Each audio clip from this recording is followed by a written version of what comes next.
22 years since a Nashville teenager just disappeared. Tabitha Tuders vanished after heading to an East Nashville bus stop on this day in 2003. Her parents tell News 2 a boy on the bus said he saw Tabitha walking, a red car drove by, and then Tuders was gone. The FBI has put out a $50,000 reward for information in Tabitha's case. This remains one of the city's most high-profile cases. Nashville, Tennessee, A.K.A. Music City, home of the Nissan Stadium, the Grand Ole Opry, and the Batman Building. Nashville is also the birthplace of superstars like Miley, Cyrus, and Young Buck. On the outside, Nashville may look like a shimmery, bright city full of hopes and dreams, but much like other cities, it has its ghettos and it has its dark side. I've called Nashville home since 2010, but in 2003, my husband and his cousins would play with a little girl in East Nashville, who at just 13 years old would go on to make the local news for something terrifying. 22 years later, what happened to her is still a mystery, and her case would eventually go on to become one of Nashville's most prominent and talked about missing persons cases.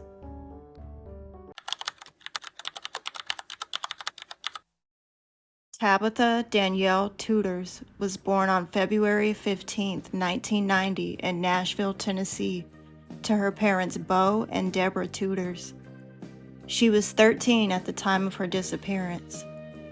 Tabitha was the baby of the family and had an older brother named Kevin, who was around 12 years older than her, and an older sister named Jamie, who was around 8 years older than her.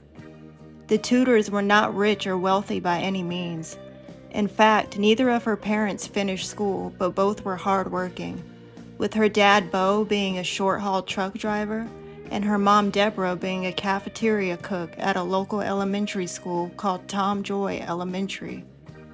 Her dad made sure to always let Tabitha know about the importance of education and finishing school so that she could go on and do something with her life. Tabitha seemed to take this conversation to heart, because before she disappeared, she was a straight-A student and was extremely proud of a recent report card she had received with all A's on it. In fact, her lowest grade at the time was a 95.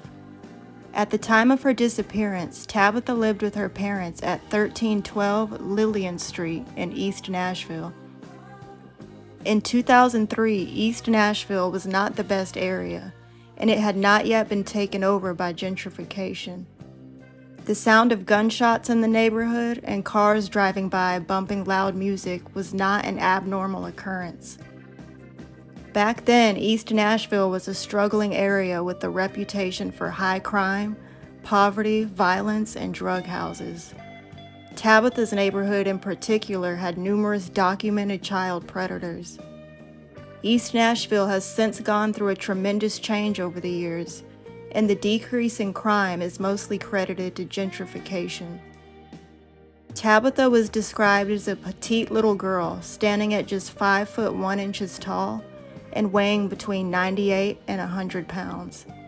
She had straight, sandy blonde hair, blue eyes, and at the time she went missing, both of her ears were pierced. Her family lovingly referred to her as Boo, and her brother Kevin said that she was a smiler and was always happy. At the time, Tabitha was a proud aunt, and her sister Jamie said she loved to play with Jamie's 2 young kids. Jamie also said that Tabitha was a good kid who would never skip school or lie to her parents. Both of her siblings said that Tabitha was the baby and was spoiled. Other family members and friends described Tabitha as having a shy, sweet smile and as a shy, unassuming child who sang in the Eastland Baptist Church choir and who regularly attended spaghetti dinners at her church. She had actually just recently won $20 at church for memorizing the 10 Commandments. She was close with many of the elderly women in her neighborhood and was also extremely close with her family, especially her mom Debra. By all accounts, Tabitha was not a troubled young teenager who was running the streets at all hours of the day and night. Tabitha liked to stay home with her parents and older sister Jamie during her free time, and enjoyed going to the local racetrack to watch the cars race with her family. 13 is one of those weird ages where you're still a kid, but you're also just starting to figure yourself out. But for Tabitha, her parents have said that she was 13 years old, but there were times when she acted like she was 7 or 8. She didn't dress to look older, and instead of her room being filled with posters of popular movie stars at the time, it was filled with stuffed animals and G-rated movies lining her shelves. She was so close with her parents that she still sometimes slept at the bottom of her parents' bed, and that is exactly what she was doing the morning that she went missing. Her parents have said that if Tabitha spent the night at one of her friends' houses, she would call home before bedtime to tell her parents that she loved them. One of Tabitha's favorite snacks was Slim Jim, and at the time, her favorite color was purple. Tabitha was actually looking forward to a trip to Six Flags Kentucky Kingdom in Louisville, Kentucky, which was still a few weeks out. At the time of her disappearance, Tabitha was a 7th grade student at Bailey Elementary School, which was about 2 miles away from her home. She had 2 best friends, Chelsea Craig and Veronica Velasquez. It seems that Tabitha and Chelsea were extremely close, with the 2 seemingly going back years. Tabitha's homeroom teacher, Diane Jarrell, has said that Tabitha was friendly, studious, and did well in language arts. Tabitha and her best friend would frequently volunteer to help in the library, and Diane can remember exactly where Tabitha sat in the classroom. 1st row of desks, 3rd seat from the back. Diane recalls how Tabitha's straight hair would always fall in front of her face. Tabitha would catch the bus every day at 14th and Boscobel Street, and it was on her way to that bus stop on the morning of April 29th, 2003, that she would ever be seen again.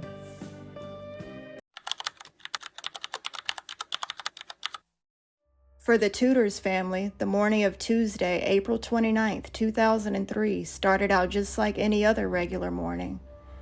Debra woke up around 6 a.m. that morning, like she did every other day, to find her husband Bo and Tabitha both still asleep, with Tabitha asleep on the floor of her parents' bedroom, which was a regular occurrence. She stepped over Tabitha, got ready for work, and headed to Tom Joy Elementary School to start her workday.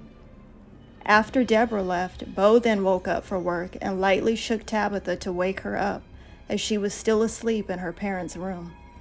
Tabitha got ready for school, in which she put on Mud brand jeans, a light blue shirt, and white Reebok sneakers. Bo usually left for work around 7 a.m. every morning, and nothing was different about this morning. The last time Bo saw Tabitha, she was watching TV. He exchanged the usual goodbyes and I love yous with Tabitha, and they told each other that they would see each other later on that day. Bo also remembers that he doesn't think Tabitha carried her backpack with her that day to school, only her report card that she was extremely proud of. Since the bus usually came at 8 a.m., Tabitha usually left the house around 7:50 every morning to head to her bus stop at 14th and Boscobel. Little did anybody know, however, that she would never make it to her bus stop that morning, nor would she ever arrive at Bailey Middle School, and the last confirmed sighting of Tabitha Tuders was around 8 a.m. on April 29, 2003. Debra arrived home from work later that same afternoon at 1:30 p.m., where she waited for Tabitha to come bouncing through the door like she had always done around 4 p.m. 4 p.m. eventually came, though, and Tabitha never came home. So Debra waited until 4:10 p.m. to go out looking for her, in case she had stopped to talk to any of the other kids. At 4:10, Debra immediately went to Tabitha's bus stop to look for her. She also talked to some kids who said they had not seen Tabitha. Debra then rushed to Bailey Middle School and banged on the door of the school until one of the teachers answered and told Debra that Tabitha was not on the bus that morning and she had never made it to school that day. We have to remember that this was 2003. Today it's normal to receive a phone call from your child's school if he or she doesn't show up. But back then it wasn't out of the ordinary for the school not to call home if a child didn't show up to school. After speaking to the teacher at the school, Debra returned home and called some of Tabitha's friends to ask if they had seen her. Unfortunately, nobody had seen her all day. Bo then returned home from work around 4:50 p.m., and the family called the police a little before 6 p.m. to report Tabitha missing. At this point, Tabitha had already been missing for 9 to 10 hours. The Tudors say that police took 45 minutes to show up to take their report, and once they did, they only showed up with 30 officers. Once police arrived, they searched Tabitha's room, fingerprinted surfaces, and took her hairbrush and toothbrush. Debra told the police that Tabitha didn't take her $20 that she had recently won at church, her makeup, or her door key. Due to lack of evidence at that particular time and her age, police at first thought that Tabitha was a runaway and did not issue an Amber Alert because they did not think she had been abducted at this point in the investigation. They also did not issue an Amber Alert because at the time they did not have a description of a car and felt like too many hours had passed between the time she was last seen and the time she was reported missing. Tabitha's parents insisted to police that she was not a rebellious teen and that she would not run away. Bo and Debra got absolutely no sleep the night of April 29th and searched abandoned buildings in East Nashville. The neighborhood also pitched in to help. Although they at first thought Tabitha was a runaway, police still conducted a search along a 5-mile radius, from the Cumberland River to Shelby Park. The next day on April 30th, 2003, police returned to the Tudors' residence to search again. This time they found a note in Tabitha's room written in her handwriting that had the initials TDT and MTL. Tabitha's parents told police that they had no idea who MTL could be, but we'll get more into that in part 2.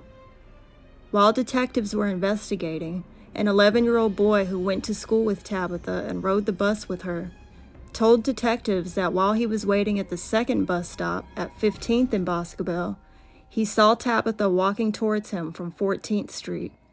He said a red car then pulled up next to Tabitha and she got in. He also said that the driver was a black man wearing a baseball hat and that the car went back the way it came in. The boy said he didn't know if Tabitha got in the car on her own or if she was threatened to do so. The police, for whatever reason, did not believe this boy. Detectives used scent dogs to trace Tabitha's scent. The dogs basically made a circle and lost her scent in the middle of 14th Street and 15th Street, which is the exact route that the boy described to the police. Investigators also discovered that the boy wasn't the only person to see Tabitha that morning. A woman who lived on the same street as the Tudors saw Tabitha that morning walking to her bus stop.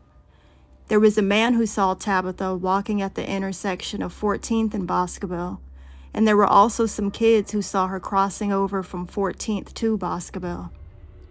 A lot of the people who saw her that morning said that she was holding something in her hand and looking down at it. Knowing that her dad said she took her report card with her that morning, this is probably what she was looking at. Detectives eventually discovered that Jamie's boyfriend at the time matched the description of the driver of the red car that the 11-year-old boy saw that morning. He may have had access to a red car, was known to wear a baseball hat, and had even lived with Jamie at the Tudors' residence a few months before Tabitha went missing. The boyfriend was also familiar with Tabitha's routine and where she got on the bus every morning. He was questioned by police and told the police that he hadn't stayed at the Tudors' home for months, and that he and Jamie weren't even together at the time. Police actually discovered that he had no connection to a red car and that he didn't even own a car of his own at the time.